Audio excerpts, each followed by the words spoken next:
Good morning, welcome to my daily blog.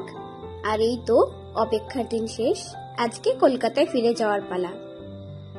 আজকে বেশ বেলা করে ঘুম থেকে উঠেছি। এরকম বেলা করে ঘুম থেকে ওঠার সুযোগ হয়তো আমার আর হবে না। কলকাতায় গেলে তো নিজের মতো সবকিছু করে নিতে হয়, তাই অনেক সকালে ঘুম থেকে আমাকে উঠতে হয়। আর এখানে মা আমাকে কি কি দেবে তাই সবকিছু প্যাকিং করছিল, ওই সব গুছিয়ে দিচ্ছিল। আদৌ আমি জানি না কি কি আছে, আর এই যে সব কিছু আমাকে দিয়ে দেবে। এরপর স্নান করে মায়ের হাতে কষা মাংস দিয়ে ভাত খাওয়া, সেই শান্তি। আর এই যে এত অগোছালো, সবে যে আমি চলে যাব তার দরুন মা কিন্তু একে একে আমাকে সবকিছু গুছিয়ে দিচ্ছিল, কি কি নেব, ট্রেনে কি লাগবে কি না সবকিছু। আর মা আর ভাই দুজনা যাবে আমাদের ছাড়তে। এরপর ক্যাব আসলো, আমরা চারজনা বসে গেছি।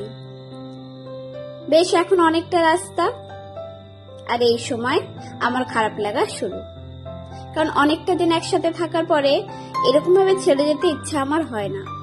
তবুও কর্মসূত্রে যে যেতে হবে, কিচ্ছু করার নেই।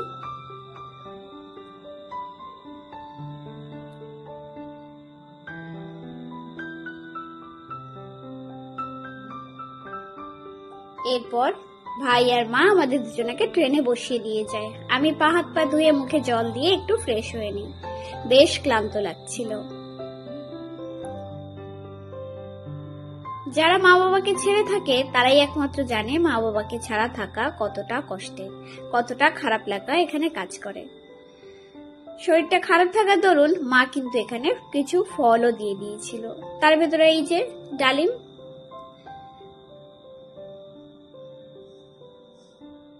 যিনি মা হন তিনি মনে হয় প্রত্যেকটা সন্তানের এমন ভাবে খেয়াল রাখে যেটা আর কেউ পারবে না মা ছাড়া। এই যে যা যা দরকার সবকিছু গুছিয়ে দিয়েছে। এরপর ট্রেন ছাড়লো। ট্রেন ছাড়ার পরে এই যে যমুনা নদী দেখে খারাপও লাগছিল, কতটা জল শুকিয়ে গেছে। আর এই তো চিকেন পকোড়া, এটাও কিন্তু মা আমাকে দিয়ে দিয়েছিল। ট্রেনে বসে খেতে বেশ ভালো লাগছিল। আমি কিন্তু খুব মানা করেছিলাম যে এতগুলো দিতে হবে না, আমি বলেছিলাম মা একটা দুটো দিয়ে দিও। মা আমাকে এতগুলো দিয়ে দিয়েছে, যদিও এখন আমি এতগুলো সব খেয়ে শেষ করতে পারবো না। বেস্ট।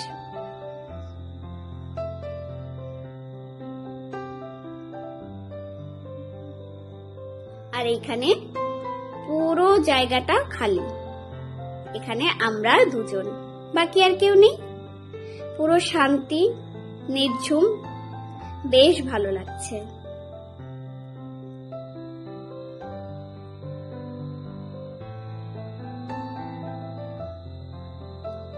ঠাকুমা এখানে একটু রেস্ট নিচ্ছিল, কাল রাতে হয়তো ওনারও ঠিক মতো ঘুম হয়নি, আর এইদিকে আমিও।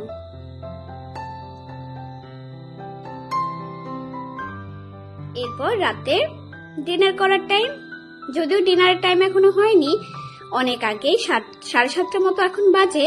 আর এই সময় আমি ঠাকুমা খেয়ে নিচ্ছিলাম আমাদের খাবার, কারণ দুপুরে খেয়ে এসছি, তবে খুব পেট ভরে নয়, হালকা করে, অল্প করে। আর ট্রেনে বসে ইলিশ মাছ ভাজা, ইলিশ মাছের তরকারি, কষা মাংস দিয়ে খাওয়ার মজাটা বোধহয় একটু আলাদা।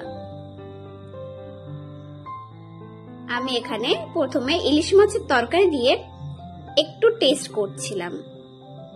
আমার টার্গেট ছিল চিকেন কষা।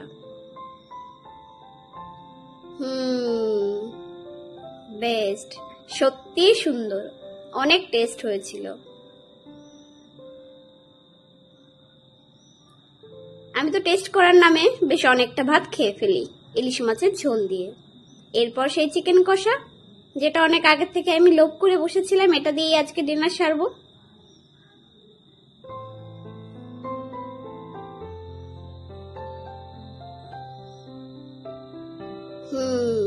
এটাও বেস্ট, এটাও মজা, দারুণ খেতে। এরপর মার একটা সিক্রেট জিনিস, খাওয়ার পরে একটু জোয়ান খাবি, গ্যাস হবে না, ভালো হজম হবে। আর এই যে অ্যালোভেরা, আর ওই যে একটা গাছ, ওটা কিন্তু আমি দিল্লি থেকে কলকাতায় নিয়ে যাচ্ছি। এরপর ঠাকুমাকে ধরিয়ে দিয়েছি একটা সিরিয়াল, সেটা ঠাকুমা এনজয় করছে। আর এইদিকে রাত বাড়ছে, আর আমার সবাইকে মিস করার জায়গাটা আরো অনেক বেশি বাড়ছে। রাত পেরিয়ে সকাল, এক কাপ চা, সেটা না হলেই নয়, ঘুমের ভাব কাটাতে হবে তো। আর এইদিকে বাইরে বেশ মেঘ করে আছে, আর ওই যে কাশফুল, সেটা দেখেছে ভারী ভালো লাগছে। ব্রেকফাস্টের জন্য মা কিন্তু ডিম সিদ্ধ করে দিয়ে দিয়েছিল, ব্রেড, কলা সবকিছু দিয়ে দিয়েছিল। কিছু চিকেন পকোড়াও বেঁচে ছিল, তো আমি সেটাও খাচ্ছিলাম। এখানে আমি ব্রেড, ডিম আর সস খাচ্ছিলাম। সস বলতে চাটনি, বেশ ভালো লাগছিল। আর এই যে লাস্টের একটা চিকেন পকোড়া, জানি না কেন এটার স্বাদটা মনে হচ্ছিল সব থেকে বেশি। ট্রেনে কি খাওয়া শোয়া বসা, আর এই তো ওয়েদার চেঞ্জ হওয়ার সঙ্গে সঙ্গে আমার মুখে পিম্পলের দেখা। এটা হলো বেস্ট জায়গা দিল্লি থেকে যখন আমি কলকাতা আসি। ওই যে দক্ষিণেশ্বরের কালী মায়ের মন্দির ওই দূরে দেখা যাচ্ছে। আমি ঠাকুমাকে দেখাচ্ছিলাম, ওই দেখো কালীমার মন্দির।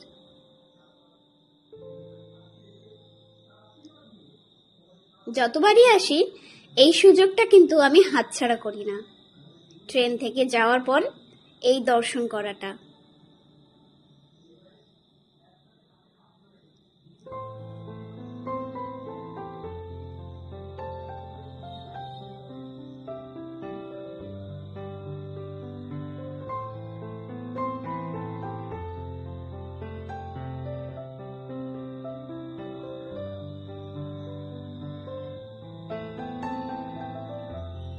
যত দূর থেকে দেখা যায় তত দূর থেকেই দেখার চেষ্টা।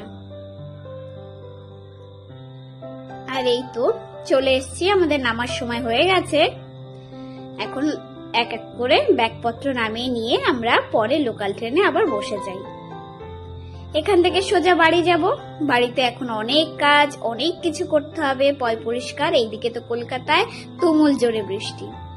বৃষ্টি দেখে ভালো লাগছিল, খুব ভালো লাগছিল এক কথায়। আর এইদিকে টেনশন হচ্ছিল, বাড়ি গিয়ে আবার সেই কাজ করতে হবে, আবার সাফ সাফাই করতে হবে, অনেক কষ্ট। চিন্তা করতে করতে সেই বাড়ির দিকে যাওয়া।